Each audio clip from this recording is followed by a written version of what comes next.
नमस्कार मित्रों, आप सभी का और एक बार हार्दिक स्वागत करता हूं।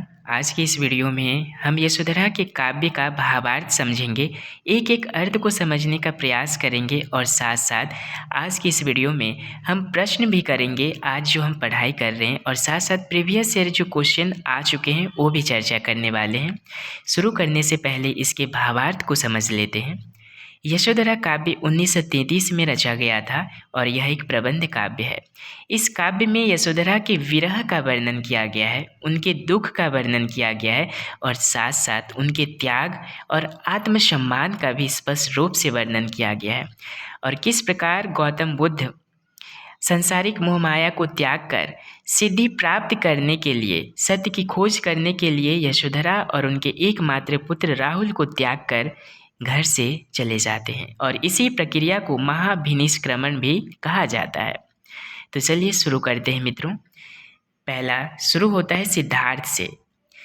सिद्धार्थ जिन्हें गौतम के नाम से भी जाना जाता है, लेकिन जब वो सिद्धि प्राप्त करके लौटते हैं तब उन्हें भगवान गौतम बुद्ध के नाम से जाना जाता है। पहला कथन शुरुआत होता है सिद्धार्थ से। घूम रहा है कैसा चक्र, वह नवनीत कहाँ जाता है, रह जाता है तक्र। घूम रहा है कैसा चक्र, चक्र का अर्थ यहाँ पे संसार के साथ तुलना किया गया है। ये जो संसार है, ये संसार चक्र के समान, चक्र की भांति घूम रहा है, और उसके घूमने से वह नवनीत कहाँ जाता है, रह जाता है तक्र। नवनीत का अर्थ है मक्खन। मक्खन को यहाँ पे सार तत्व के बारे में कहा गया है। मक्खन यहाँ पे सार है, लेकिन तक्र का अर्थ है मट्ठा। ये संसार के घूमने से ये मनुष्य के जीवन का सार तत्व कहाँ चला जाता है।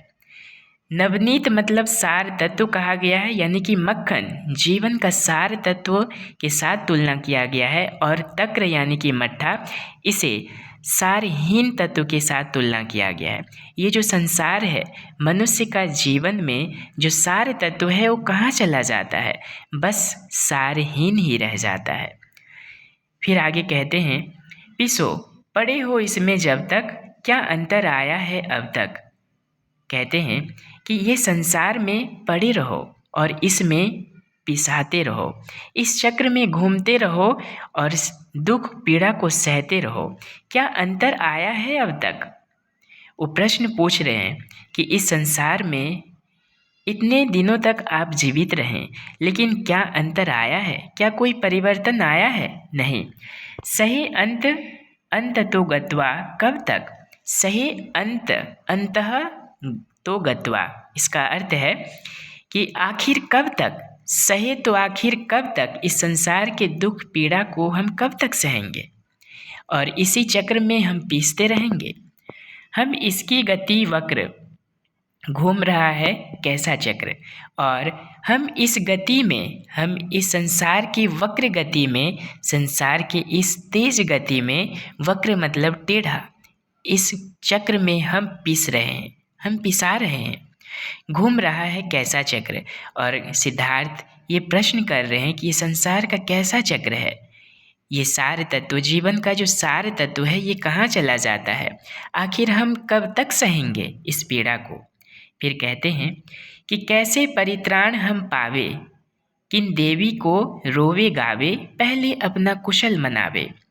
कैसे परित्राण हम पावे, परित्राण का अर्थ है कल्याण, भलाई, मुक्ति, कि इस संसार से हम कैसे मुक्ति पाएंगे, हम किन के सामने रोने जाएंगे, किन देवी देवताओं के पास हम अपना सर पटकने जाएंगे, किन देवी को रोवे गावे, किन देवी के सामने, किन देवता के सामने रोने जाएंगे। अगर जिनके पास भी कहने जाएंगे, रोने जाएंगे, पहले अपना कुशल मनावे वे सारे सूर शक्र, और वे तो सबसे पहले अपना कुशल मनाते हैं, अपना भलाई करते हैं। कौन, वे सारे सूर शक्र, सूर मतलब देवता, शक्र मतलब इंद्र। अगर हम किसी के सामने रोने जाएंगे तो वे देवी देवता सबसे पहले अपना ही कुशल मनाते हैं, सूर शक्र, सूर मतलब देवता। फिर आगे कहते हैं, घूम रहा है कैसा चक्र, इस संसार के जीवन को लेकर जो गौतम बुद्ध हैं बहुत ही आश्चर्यचकित हैं, चिंतित है, और जीवन का सार तत्व के बारे में, जीवन की ये नश्वरता के बारे में संदेश दे रहे हैं कि जीवन जो है किस प्रकार से सारहीन होता चला जा रहा है। घूम रहा है कैसा चक्र, बाहर से क्या जोड़ूं जाड़ूं, मैं अपना ही पल्ला झाड़ूं। फिर कहते हैं कि बाहर से मैं क्या जोड़ूंगा, इस संसार के मोह माया में मैं बाहर से क्या जोड़ूं, मैं अपना ही पल्ला झाड़ूं। पल्ला झाड़ने का अर्थ है, यह एक मुहावरा है और ये कहते हैं कि संसार के मोह माया में पड़ने से अच्छा है, संसार के मोह माया में ढोकने से अच्छा है कि मैं अपना ही पल्ला झाड़ लूँ। पल्ला झाड़ने का तात्पर्य है इस संसार से मुक्त हो जाना, इस संसार के मोह माया से मुक्त हो जाना, जिम्मेदारियों को नकार देना। कौन सी जिम्मेदारी? इस संसार रूपी मोह माया से हमें पीछे जाना है, इस संसार के मोह रूपी माया को हमें छोड़ देना है। पल्ला झाड़ना अर्थात मुक्ति होना, मुक्त पाना। ये कहते हैं कि मैं इससे अच्छा है इस संसार के मोह माया को त्याग देता हूँ और मैं सबसे पहले इस संसार के मोह माया को त्याग कर अपना ही पल्ला झाड़ लेता हूँ। तब है जब वे दांत उखाड़ूं, रह सागर नक्र, घूम रहा है कैसा चक्र। और कहते हैं कि वे दांत उखाड़ूं, रह भव सागर नक्र, भव यानी संसार, ये संसार रूपी सागर में, नक्र अर्थात मगरमच्छ और नक्र अर्थात यहाँ पे वासनाओं को भी कहा जा रहा है। जो हमारे मनुष्य के अंदर मोह माया वासना है उसे भी कहा जा रहा है। सिद्धार्थ कहते हैं क्या मैं उनका दांत उखाड़ूं? दांत उखाड़ने से तात्पर्य इसीलिए कहा गया है क्योंकि यहाँ पे नक्र शब्द का प्रयोग किया गया है। नक्र अर्थात मगरमच्छ, और मगरमच्छ यहाँ पे किसका प्रतीक है? मोह का, माया का, वासनाओं का। कहते हैं क्या मैं उस मगरमच्छ का, क्या मैं उस मोह माया को, जो कि संसार रूपी सागर में स्थित मगरमच्छ है, उस मोह माया को मैं दांत से उखाड़ दूं, या फिर मैं इस संसार से खुद ही मुक्त हो जाऊं। घूम रहा है कैसा चक्र। और इस प्रकार से इस संसार के चक्र के बारे में, संसार के जो जीवन है उसके बारे में समझने का प्रयास करते हैं, अपने आप से प्रश्न पूछते हैं, क्योंकि उन्हें ये जीवन सारहीन लगने लगा है। किन्हें? गौतम बुद्ध को। फिर आगे कहते हैं देखी मैंने आज जरा, जरा का अर्थ है वृद्ध व्यक्ति। वृद्ध व्यक्ति को देखते हैं। कौन? गौतम बुद्ध कहते हैं कि मैं आज एक वृद्ध व्यक्ति को देखा, हो जावेगी क्या ऐसी ही मेरी यशोधरा। और वृद्ध व्यक्ति को देखकर वो कहते हैं कि क्या मेरी यशोधरा भी ऐसे ही हो जाएगी, उनका भी यौवन इसी तरह से नष्ट हो जाएगा, उनका भी शरीर की सुंदरता इसी तरह से बुढ़ापे की ओर अग्रसर हो जाएगा। तो इस प्रकार से कल्पना करते हैं, किसे देखकर? जरा व्यक्ति को देखकर, यानी बुढ़ापे व्यक्ति को देखकर अपने मन में कल्पना करते हैं कि मेरी यशोधरा भी ऐसी ही हो जाएगी। हाय मिलेगा मिट्टी में वह वर्ण सुवर्ण खरा, सूख जाएगा मेरा उपवन जो है आज हरा। फिर कवि कहते हैं वो तो मिट्टी में मिल जाएगा, ये जो शरीर की सुंदरता है वो भी मिट्टी में मिल जाएगा। वह वर्ण, वर्ण मतलब रूप रंग, सुवर्ण मतलब सुवर्ण का अर्थ है सोना, खड़ा का अर्थ है शुद्ध, ये जो शुद्ध सोने के जैसा रूप रंग है, क्या वो भी मिट्टी में मिल जाएगा। यानी कि वृद्ध व्यक्ति को देखकर अपने मन में कल्पना कर रहे हैं और शरीर के बारे में कल्पना कर रहे हैं कि मेरी यशोधरा भी इसी तरह से मिट्टी में मिल जाएगी। सूख जाएगा मेरा उपवन जो है आज भरा। उपवन का अर्थ यहाँ पे है मित्रों यौवन, शरीर की सुंदरता को कहा जा रहा है। जो शरीर आज यौवन से भरा हुआ है, हरा भरा है, क्या कल वो वृद्धि की ओर अग्रसर हो जाएगा? क्या कल बुढ़ापे में बिता जाएगा जीवन? 100 रोग खड़े हो सम्मुख, पशु ज्यों बांध पड़ा, धिक जोते मेरे रहते मेरा चेतन जाए जरा। फिर कहते हैं 100 रोग खड़े हो सम्मुख, क्योंकि गौतम बुद्ध बुढ़ापे व्यक्ति को देखते हैं, एक रोगी व्यक्ति को देखते हैं और उसके बाद एक मृत व्यक्ति को देखते हैं। तो वे कह रहे हैं कि 100 रोग खड़े हो सम्मुख, पशु ज्यों बांध पड़ा। मेरे सम्मुख इसी तरह से मेरा शरीर एक दिन रोग से ग्रस्त हो जाएगा, मेरे सामने रोग उस भांति खड़ा हो जाएगा। पशु ज्यों बांध पड़ा, जिस प्रकार, ज्यों मतलब जैसा, जिस प्रकार पशु को बांध दिया जाता है, यानी बांधने से तात्पर्य है कि हमारे चारों ओर भी एक दिन रोग हमें घेर लेगा, हमारे सामने हमें रोग से ग्रस्त होना पड़ेगा, रोग हमारे सामने एक दिन खड़ा हो जाएगा। धिक् यानी लज्जा, धिक्कार है।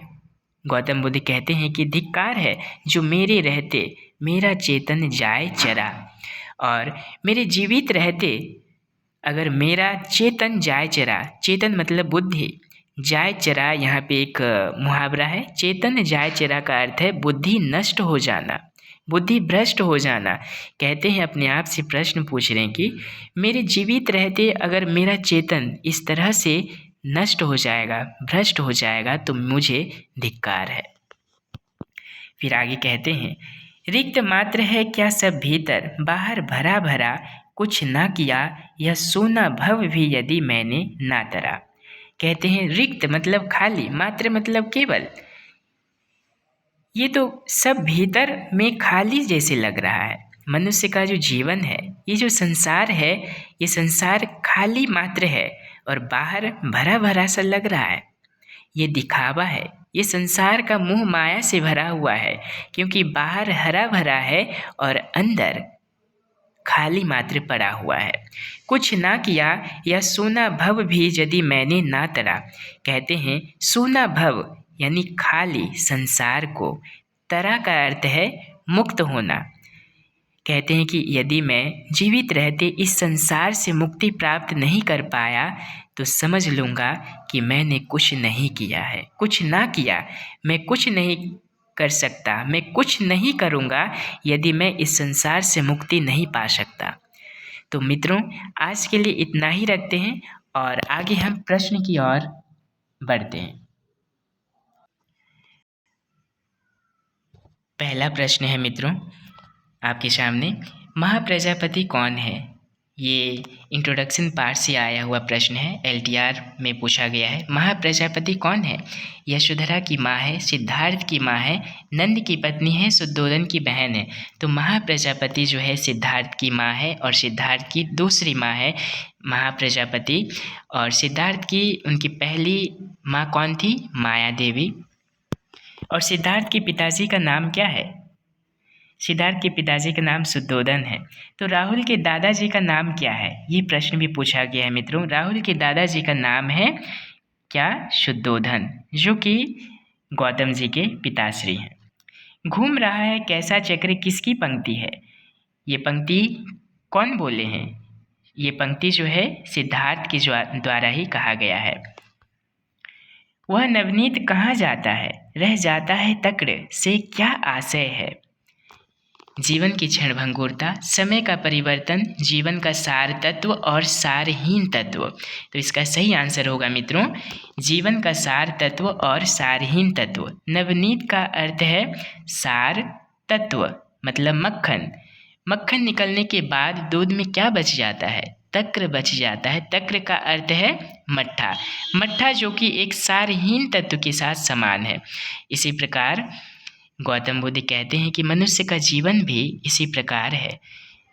ये संसार में घूमते घूमते, मोह माया में, जाल में फंसते फंसते मनुष्य के जीवन से सार तत्व चला जाता है। सिद्धार्थ जीवन का कल्याण के लिए किनके सामने रोने की बात कर रहे हैं? संसार के सामने, यशोधरा के सामने, देवी देवता के सामने। तो देवी देवता के सामने उस जीवन का कल्याण के लिए रोने की बात कर रहे हैं और कहते हैं क्या उनके सामने रोने से कुछ होगा? नहीं, वो लोग सबसे पहले अपना ही कुशल मनाते हैं। मानव के कल्याण से पहले कौन अपना पहले कुशल मनाते हैं? मतलब कौन पहले कुशल मनाते हैं? कौन? मानव, सिद्धार्थ, यशोधरा, सूर, शक्र। तो मानव के कल्याण से पहले सूर, शक्र ही, देवता और इंद्र ही अपना पहले कल्याण के बारे में सोचते हैं। ये पंक्ति जो है गौतम बुद्ध के द्वारा कहा गया है कि अगर हमारे जीवन में पीड़ा है, कष्ट है तो हम किसके सामने रोने जाएंगे? उनके सामने रोने जाएंगे तो वो सबसे पहले अपना ही कुशल मनाएंगे। कैसे परित्राण हम पावे? सिद्धार्थ किससे मुक्त होना चाहते हैं? परित्राण मतलब मुक्ति, कल्याण। किससे? यशोधरा से, राहुल से, सांसारिक बंधन से। तो सिद्धार्थ सांसारिक बंधन से मुक्त होना चाहते हैं, मोह माया से मुक्त होना चाहते हैं। अपना ही पल्ला झाड़ूं का अर्थ क्या है? जिम्मेदारी लेना, मुक्त होना, डर कर भागना, पीछा करना। पल्ला झाड़ने का अर्थ है मुक्त होना, जिम्मेदारी लेना नहीं है, यानी जिम्मेदारी नहीं लेना, लेकिन यहाँ जिम्मेदारी लेना दिया गया है, तो आपका आंसर होगा मुक्त होना। भव सागर नक्र से क्या तात्पर्य है? सांसारिक मोहमाया, संसार रूपी सागर में स्थित मगरमच्छ, जीवन की वासनाएं, उपरोक्त सभी। तो उपरोक्त सभी इसका आंसर होगा, क्योंकि ऐसा प्रश्न पूछा जाता है। भव सागर नक्र, तो संसार रूपी सागर में स्थित मगरमच्छ, नक्र का अर्थ है मगरमच्छ। देखिए ये प्रश्न भी LTR मेंस में आ चुका है। जरा व्यक्ति को देखकर कौन अपने मन में कल्पना किए कि मेरी यशोधरा भी क्या ऐसे ही हो जाएगी? कौन? ये सिद्धार्थ जरा व्यक्ति को देखे और बोले कि मेरी यशोधरा भी इसी तरह वृद्ध बन जाएगी, उनका यौवन उपवन नष्ट हो जाएगा और ये वर्ण सुवर्ण खड़ा, यानी सोने के जैसे शुद्ध शरीर एक दिन मिट्टी में मिल जाएगा, इस प्रकार कहते हैं। अंतिम प्रश्न है मित्रों, सिद्धार्थ किसे मिट्टी में मिलने की बात कहते हैं? सिद्धार्थ सोने जैसा शरीर को मिट्टी में मिलने की बात कहते हैं। जीवित रहते चेतन नष्ट हो जाना किसे लज्जास्पद अनुभव हुआ था? किसे? सिद्धार्थ को। और सिद्धार्थ कहते हैं कि अगर मेरे जीवित रहते, मेरे जिंदा रहते हुए अगर मेरी बुद्धि भ्रष्ट हो जाए तो ये धिक्कार है। सिद्धार्थ इस संसार से क्या पाना चाहते थे? लाभ, पुण्य, मुक्ति। तो इस संसार से सिद्धार्थ मुक्ति पाना चाहते थे। तरा का अर्थ है मुक्ति। तो मित्रों, अगर आप मेरे चैनल पर नए हों, अगर आप इस चैनल से लाभान्वित हो रहे हैं तो एक शेयर सब्सक्राइब ज़रूर कर दें, क्योंकि इससे से मैं उत्साहित होता हूँ और आप सभी के लिए निरंतर वीडियो बनाने के लिए प्रयासरत रहता हूँ। कैसा लगा कमेंट करके ज़रूर बताएं। नमस्कार, धन्यवाद। स्वस्थ रहें, व्यस्त रहें, हमेशा मुस्कुराते रहें।